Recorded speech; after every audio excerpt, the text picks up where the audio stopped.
the Wrestling Conscious channel. We are in the Mark era. Oh, sorry, the Netflix era. And let me tell you something. I am on my honeymoon, but I am not making no excuses to get this channel and to get the content going out for you because I know that you want my reviews. So let's start with the Netflix. This big old Netflix where everyone wanted to see. Triple H starts with his package, his video cinema package, and you talk about painting the canvas and all that malarkey. And then you have the final boss, The Rock. He comes in, he acts like the biggest face. Everyone was just basically masturbating to Netflix, basically masturbating like, whole Netflix is good, and blah blah blah. And it's like we all got amnesia. For real, it feels like we really do have amnesia. The Rock turned face. Wasn't last year like now he wanted to beat up Roman Reigns or beat up Cody Rhodes? I'm not that stupid and I don't have that much of a short memory. And that all contributes to the fighting champion Cody Rhodes storyline of finishing the story.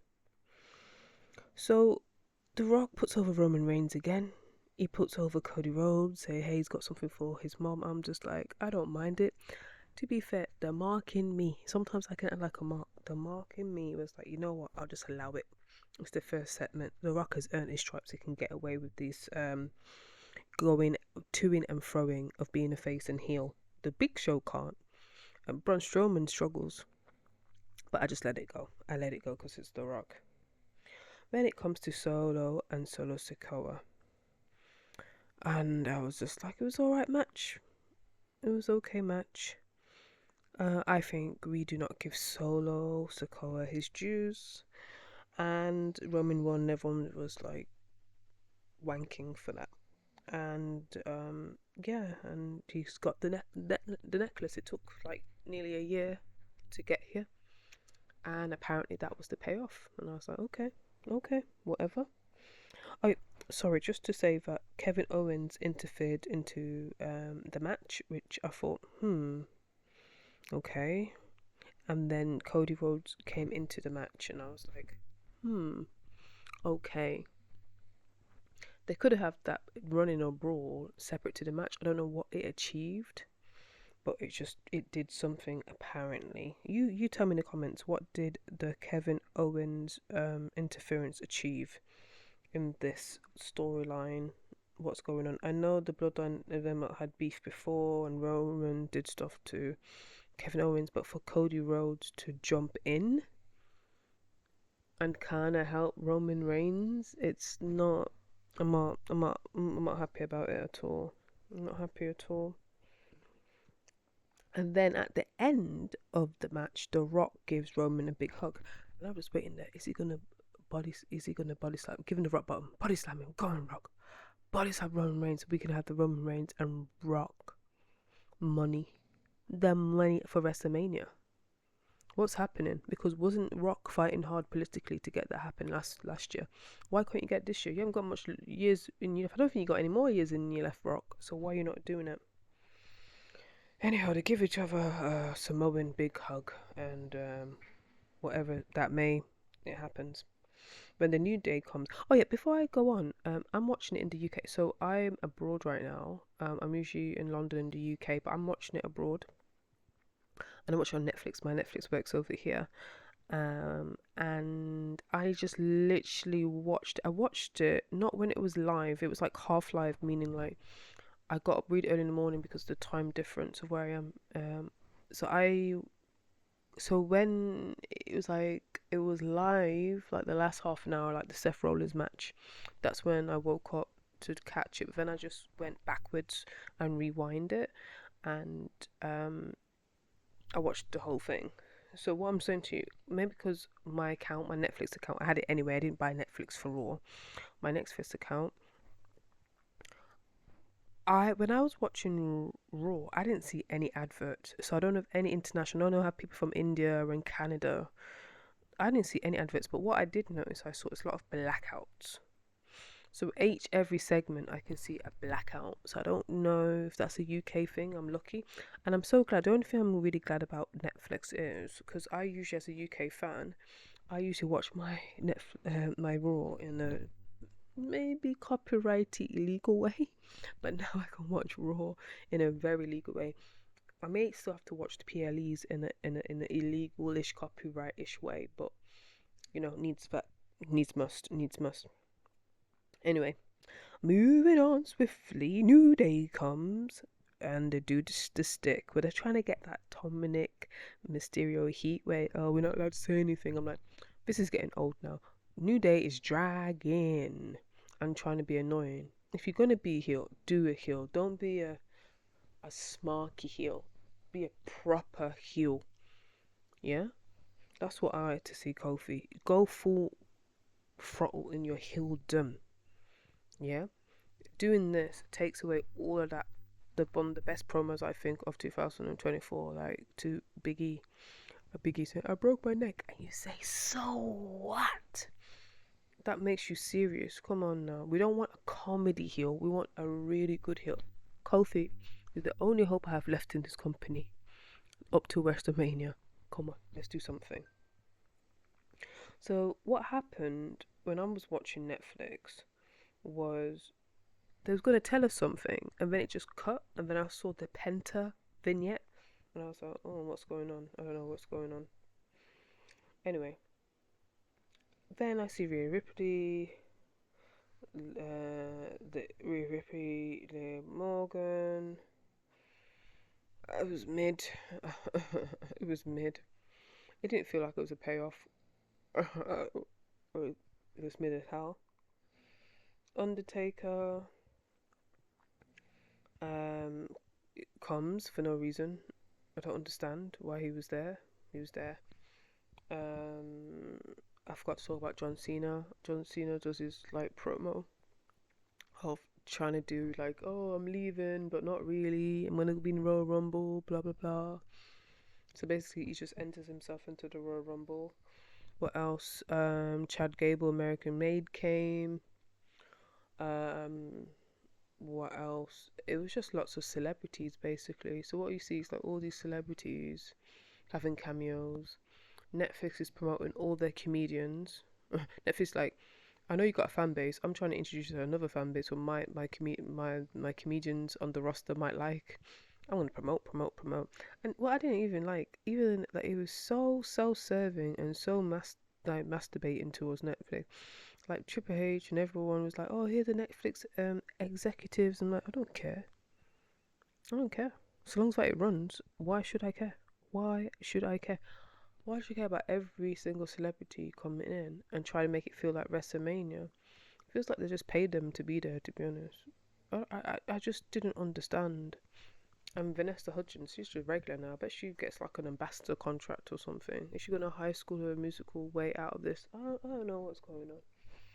But it's like, it's not like they got like Beyonce to come. You know what I mean? That would be cool. Or Kendrick Lamar or Drake. Like A-list proper celebrities. Not dissing anybody, but that's if it's WrestleMania esque, we should have the biggest celebrities. Now they did have Travis Scott. I think that's going to be synonymous with Jay Uso's entrances of getting some black African American rapper to come out with him, and they just go yeet yeet yeet. I don't know what even yeet was going on. Jay Uso and Drew McIntyre, it was alright match, and then with the surprise roll up, Jay Uso won. I'm just like, okay, you know, they're not making Jey Uso a serious competitor. We need to make him a serious competitor, not the Sami Uso babyface trap. That's what they're doing. They're making him a Sami Zayn. I don't need that. I need Jey Uso to be seen as a legitimate competitor. Yeah, that's what we need. But anyway, Drew is Drew. Whatever. Oh, the favorite thing what came to me. What was my favorite thing? The booing of Hulk Hogan. What you gonna do, brother, when a racist goes wild on you? Now people are saying, oh, because he's MAGA, and it's not MAGA. Like look at Kane, look at Undertaker. You know the whole McMahon family are Republicans, and I don't think people care about that. We still remember that Hulk Hogan is a big old racist, and no matter how much t-shirts you try to how much t-shirt you try to rip with your old ass, bitter, racist ass, it's because I'm in England. We're not going to forget Gen Zs and millennials and the betas and the alphas. We're not going to forget uni racism, and you keep on doing it, and you just don't care about your racism. You said stuff about Kamala Harris. Now, I'm not a Democrat, I'm not a Republican, but now people are booing not the character, they're booing the human being, because we all know Hulk Hogan is a piece of S, and lots of people have said it, and it's not just me, but I'm going from the racist angle. And WWE always trying to sneak Hulk Hogan in. Always, he's always be unforgiven, and that's that. And yeah, whatever, dude. That was the highlight of my night. Um, then we get the finale in this WrestleMania esque. That's what they say. Today, of Raw was Seth Rollins and CM Punk. Put on a hell of a match. A really cool spot, bleeding. Now, I did do a video and everyone's coming for me. And one of my videos saying Seth Rollins is not the top guy. Seth Rollins, what I've noticed since WrestleMania just gone, or from the Royal Rumble since last year, he's the assist guy. He's a high level jobber. I'm telling you, he's always putting people over, which I don't mind because he's coming at the end of the career. But now I'm just like, why should we invest in Seth Rollins now? The only saving grace that Seth Rollins has is that he's married to Becky Lynch, and that can renew his career. I don't get unless the Shield are coming back. I don't get his architect, the visionary. What is his vision? His vision is always losing. If you so visionary, you know you're gonna lose. Like I don't know where we can take Seth freaking Rollins' character. Let me know. Please let me know where his character can be, you know? I don't know where it can go. He has to totally reinvent himself instead of just wearing silly clothes. I think the stock was falling on Seth Rollins, seriously. He should just be a trainer or something, or go in NXT, seriously, because I don't know where he's going. I don't know what's happening with Seth Rollins.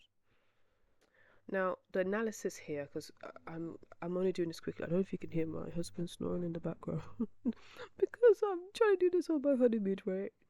And I'm trying to get this out, and I know if I don't do it today, it ain't gonna get done, this review. I've got so much stuff to do.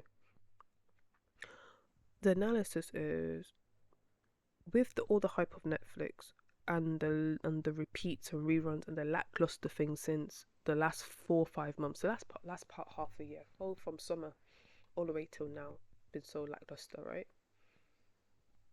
My expectations was pretty high. I thought, they're saving all the good stuff till now.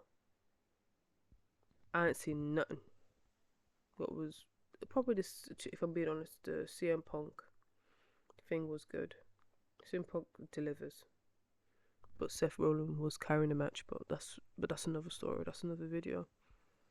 The analysis is, just because you put a bunch of D-list, B-list celebs in, you add lots of pyro, you rely on legends to come for the cheap pops,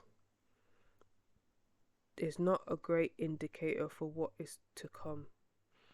Most of the pops and excitement came from the legends. The Rock, John Cena, whatever Undertaker was doing, and I call CM Punk a legend due to his age and where he is. If they weren't there, what is the current roster doing? Now, people came for me, is WWE dying? There's no stars in WWE, because you cannot fit the whole bill with Rhea Ripley. Rhea Ripley cannot draw or get the biggest pops like you did with The Rock, Undertaker, John Cena. Be honest. Who is the star who can do that now in this generation, who came out in the last 5 years? Who can do that? Who? Tell me. Tell me. Tell me. You can't tell me because it's not there. No matter how much pyros, no matter how much celebrities, these are just cheap tactics. These are just decorative things. at the end of the day, we don't have new top stars. Now people gonna say, Bron Breaker, Bron Breaker. Was it on the card today? Hold on. Sorry, I had to go get room service. Someone just came. Anyway, let me get back to my point. Relying on these strategies of getting the legends in, these only work on one-offs, like a WrestleMania. Now, my strategy, if I was Triple H, I'd do this all over again. From last year, from Cody Rhodes won the title, I would have figured out what was his story. I mean, his story after finishing the story. That's number one. Number two, I would have built stars. I would have built stars. There's a stack roster. I would have built up Io Sky or what's the other one? Kairi Sane. Or even I'll give you an example, like an interesting storyline with Kiata Chance and all them you don't get to use, or even with that faction PPFC, Zoe Stark. Zoe Stark is is a legitimate badass. Have a proper feud, a blood feud, something that we care about. For the last 6 months, they could have built up a really good star so it can carry over from I would have like built up a star for a year. Would have built up like 10 stars for a year, like how they build up like Tiffany Stratton now. They give men money in the bank, but not all people need to have a money in the bank to be put into a feud or something that we care about. There's enough people in the roster. Like everyone is talented to be in the most. 99% people are talented to put in the WWE. We don't need 10 a big long ass programming with the White Six and the Final Testament. No one cares. No one cares. And the way how they're using the Miz, oh my god, top tier talent as the Miz, character as the Miz, and you're wasting them on Karrion Kross and the Final Testament. You have Sheamus, top tier guy, former world heavyweight champion, and you're wasting Drew McIntyre. You're wasting him. You have all these top, really good, well respected athletes, and you're not building up into proper feuds that we care about. But no, all you did is do the wrong trick, one trick pony, Triple H, and just use bloodline, and use Rhea Ripley and Liv Morgan. I'm not saying you couldn't have the storyline, but you could have had others. Come on now. You could have had others. And what you sacrificed by being a one-trick pony of just focus on Rhea and Liv and just focusing on the bloodline, you sacrificed everybody else. You had to diversify your stock, and you did not do that, Triple H, because we're suffering now. We're suffered from SummerSlam. We are suffering now to WrestleMania, and we're going to suffer for the next 2 years, because I don't see who is John Cena going to help. John Cena's not here to put over anybody now. He's here to win and to cement his legacy. The Rock is doing his amnesia, 1 minute I'm a heel, final boss, I'm not final boss, I'm people's champ, I'm this and this. Roman Reigns comes when he bloody wants. Cody's doing side missions and no one cares about the championship. I don't know where Gunther is. Tag team division? What tag team division? No. Let me know. And also I got to say, only one women's match. Now I know people care. There's one woman match, wasn't there? I know people are like, oh, we don't want more women's wrestling and blah blah blah blah blah blah blah. No, have women wrestling, but it's just not used properly, not built. But everyone cared about the 4 horsewomen. They didn't complain about Charlotte, Bayley, Sasha, Becky Lynch, because they cared about the characters and they built them up. They even at one point built up Carmella. I know she peaked early, but they built up Alexia Bliss. Build up these characters. Oh my god, don't get me started on LA Knight. I know LA Knight was there, but the transfer window don't mean nothing. They could have LA Knight have a good match. At the end of the day, let me just leave it on this note. Pyros being on Netflix and having D-list celebrities and sprinkling a legend here for cheap pops. It's not gonna save WWE. It's not gonna save it. Do better. Invest in proper storytelling of all of your talent, and you will be fine. Now we're on the road to WrestleMania now. Let's see. Wrestling Conscience over and out.